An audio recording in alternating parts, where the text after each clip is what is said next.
for adding value or even improved technologies to African traditional, which we call orphan crops? What are the business opportunities? I think one of the things that has been learned generally in Africa now, that mere selling primary crops reduce the amount of revenue that you can generate as a region. But going towards the individual companies around Africa, because has been now generally known that the middle class is growing, and the dietary composition of the middle class is changing as the middle class grows. The dietary composition of their need changes, and one of the things that they require much more are processed food. But in getting this processed food, they also want to ensure that the right nutrients are in the processed food.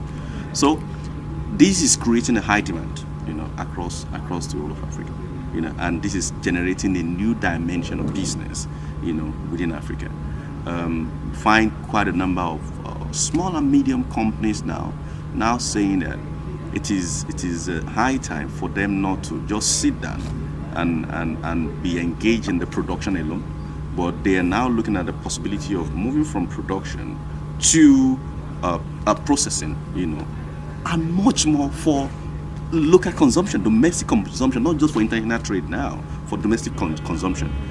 Having said that, the trade even within the region in Africa is quite large and big, so as one country is showing an example of the possibility of how this could be done, then it could be the trade within Africa can also take place. But we have to put in perspective some of those barriers that impede on trade, that still exist, within the African society.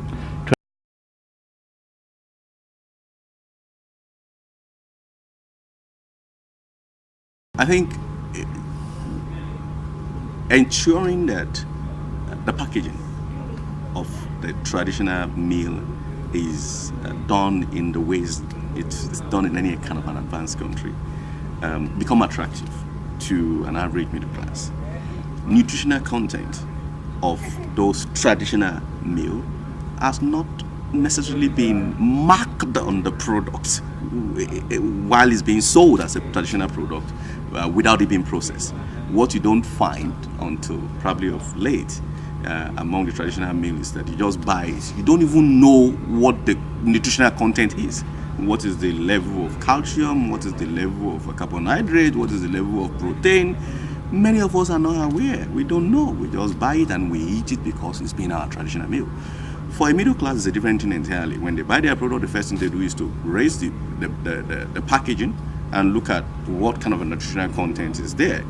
So ensuring that those kind of nutritional content are now marked on the product packaging becomes so essential, for the middle class. So while you still have the taste of what you used to have, you now have a better understanding of what you are consuming. So that will be very, very crucial.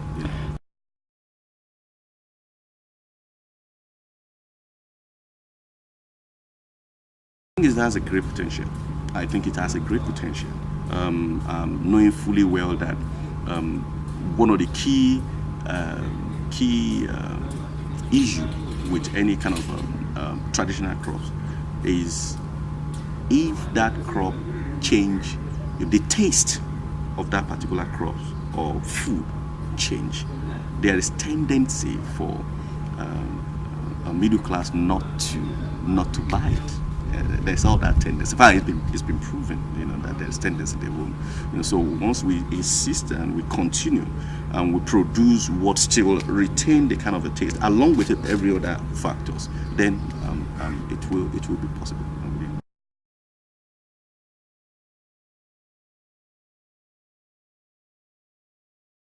I think that is a challenge, and that still remains to be a challenge. Especially in the part of the world where intellectual property right, is not still very advanced. I think it's something that we have to be thinking around now, I think it's something that has to be discussed at a very high level, especially within the African Union and regional bodies like ECOWAS, COMESA, and EAC. I think it's something we have to look into deeply, so as to not just be driven in the hype of the middle class growth, but forget the institutionalization, and that is required, in ensuring that most of these products that are produced, we have them, we have the intellectual property rights, within the African society, or in combination of a partnership, with organization abroad as well. That, I think, is what is going to kind of help, to reduce the level of that kind of piracy.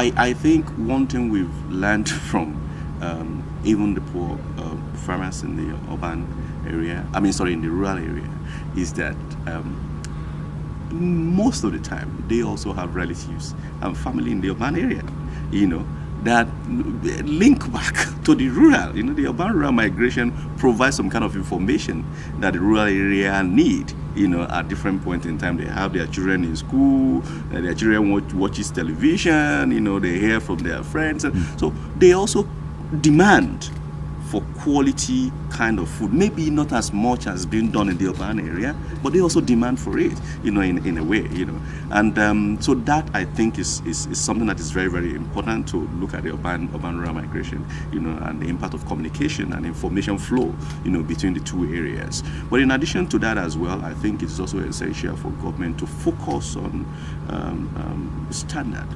probably even at the crop production level, to see what, when farmer produces crops, what kind of a support is government giving, to ensure that what they produce is labeled, what they produce is certified, so all those kind of things can also help, within the rural community. But what has also been learned is that once you start creating that kind of a demand, that is generally being driven by the middle class, it trickles down, to the people in the rural area as well. So all this combined together will be highly useful. Last